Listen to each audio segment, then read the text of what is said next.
এই ৪৮ ঘন্টা যুদ্ধবিরতির কয়েকটা কারণ ট্রাম্পের পক্ষ থেকে। একটা কারণ হচ্ছে যে পাইলটটা কে উদ্ধার করা হয়নি, যিনি অস্ত্র বিষয়ক কো পাইলট ছিলেন, তো সেই ব্যক্তি, আমরা নাম জানি না তার, আমরা তার বয়সও জানি না, কোনো আইডেন্টিটি জানি না, তাকে উদ্ধার করা।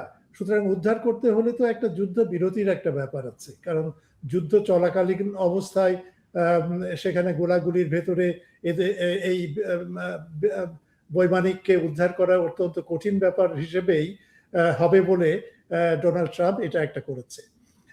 প্লেন হারানো, এই প্লেন হারানোর কারণে, ভূপাতিত হওয়ার কারণে যে সাইকোলজিক্যাল সেটব্যাক, এই সেটব্যাক থেকে পুনরুদ্ধার হয়ে আবার নতুন করে সবকিছু গুছিয়ে নেওয়া, সেটাও কিন্তু এর ভেতরে একটা প্ল্যান, আরেকটা পরিকল্পনা তা ছিল।